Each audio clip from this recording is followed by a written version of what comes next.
कक्ष में कंडा जलाकर, गोबरी जलाकर, थोड़ी ना थोड़ी खीर पूड़ी हो तो खीर पूड़ी, नहीं हो तो घी शक्कर, शक्कर नहीं हो तो गुड़, गाय माता का घी और गुड़ का धूप अवश्य देना चाहिए, अवश्य।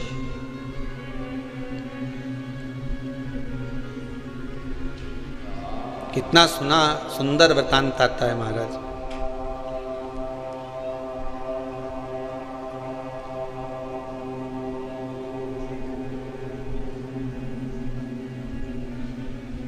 एक भाई पितरों को रिझाता है, दूसरा पितरों की जगह परिवार को जिमाता है। अपने रिश्तेदारों को अपना राशि ठाट दिखाने के लिए जटा मठा की कथा में आता है।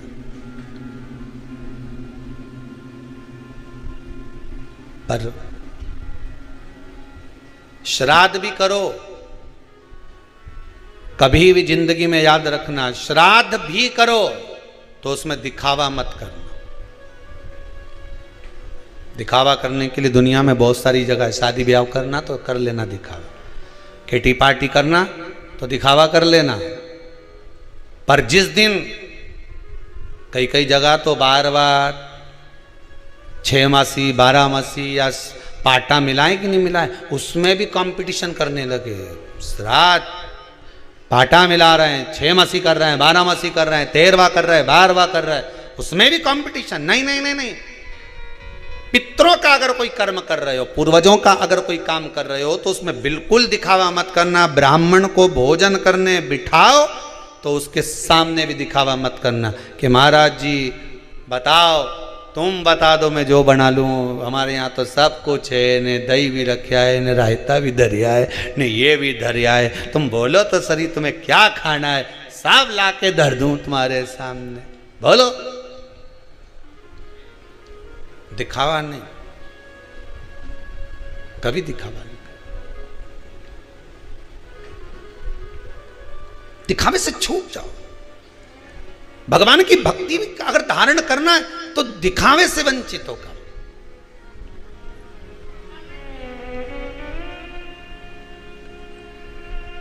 एक व्यक्ति ने प्रश्न किया है, गुरुदेव हमारा अगर मन कथा में नहीं लगे तो हम कथा में जाके बैठे कि नहीं बैठे? तो क्यों नहीं बैठो? बैठो। तेरे मंदिर में जाना मेरा काम है और दर्शन, तेरे मंदिर में जाना मेरा काम है और मुझे दर्शन दिखाना तेरा काम है। तेरी कथा में जाना मेरा काम है और मेरे मन को तुझ में लगाना तेरा काम है। ये तेरे ऊपर है। एक अच्छे से समझ लेना और इसको समझ लो अच्छे से। तुम्हारा मन कथा में लगे नहीं लगे, तुम्हारा मन मंदिर जाए नहीं जाए, मन से उस मन से मतलब रखो ही मत। तुम तो मंदिर में जाओ, तुम तो कथा में जाओ, तुम तो आस्था चैनल खोल कर बैठ जाओ, मन लगे नहीं लगे, मन लगाना उसका काम है। जैसे बहन बेटी, तुम्हारे घर की बहन बेटी मायके आए, अब उनके पैरावनी करना की का काम है? कपड़ा देना, लेन देन करना किसका काम है? भाई का। अब वो कर्जा करके लाए, चाहे अपनी पुरानी साड़ी निकाल के भाभी पहना है, पैरावनी तो ये क्या करना है? तुम तो बस सब पहुंच जाओ मायके, उसके बाद साड़ी कौन देगी? अरे बोलो जम के, भाभी। कपड़ा कौन देगा? भाई।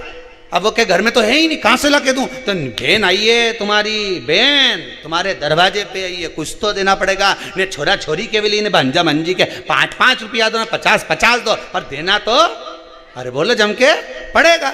अब वो भाई कहीं से भी लाए, न पिताजी कहीं से लाए, न भाभी कहीं से लाए, पर तुम्हें खाली हाथ भेजेगा क्या? बोलो जम के। तुम तो घर पहुंच गई, उसी तरह तुम तो भगवान के मंदिर पहुंच जाओ, उनके बाद पैरावनी वो करेगा, करता रहे। तुम तो जाके बैठो, तुम्हारा काम है जाकर बैठ जाना, तुम्हारा काम है मंदिर में जाकर पहुंच जाना, तुम्हारा काम है शिव महापुराण में पहुंच जाना, तुम्हारा काम है कुबेरेश्वर धाम पर पहुंच जाना। उसके बाद पैरावनी की जवाबदारी उसकी है। मन लगाए नहीं लगाए क्या देगा ये उसके ऊपर है। तुम तो अपनी कथा में बैठ जाओ, ये केवल मन, हमारा मन नहीं लगे तो वो मन तेरे मंदिर में आना मेरा काम, इन्हें बिगड़ी बनाना तेरा काम। हम तो पहुंच गए, बस कथा में जाके बैठ गए, अब मन तो लगे ही नहीं। तो क्या मन बुलाया उसने है तो लगाएगा भी वही, आए हो तो पेरावनी करेगा भी वही। भाई की जवाबदारी, भाई की जिम्मेदारी है कि मेरी बहन के मेरे को साड़ी देना पड़ेगी, तो आगे उसकी जवाबदारी है कि दे नहीं दे, ये उसके ऊपर है, वो तो देगा। हमारे यहाँ सीधी सीधी भाषा में कहते हैं कि गाय जब पोटा करती है, पोटा उठाओ तो धूल लेकर उठती है, तो नीचे सब धूल रही नहीं तो वो गाय का पोटा में लगी जाए। उसी तरह तुम तो भगवान के दरवाजे पे बैठ जाओ, उसके बाद जब उठोगा तो खाली तो नहीं भेजेगा, वो कुछ ना कुछ दे के तो भेजेगा, ये पक्का। गिरा हो तो उठोगे तो कुछ देगा, उसके दरवाजे तक अगर पहुंच गए कुछ तो मिलेगा उसकी चौखट से। तेरे दरबार की बाबा निराली शान देखी है, तेरे दरबार की बाबा निराली शान देखी है। तुझे देते नहीं देखा पर झोली भरी देखी है। मुख दुनिया मोड़ेगी बाबा तू मुखड़ाना मोड़ी। सारी दुनिया मुख मोड़ लेगी पर परमात्मा से अगर लगन लगाई है तो वो नहीं मोड़ेगा।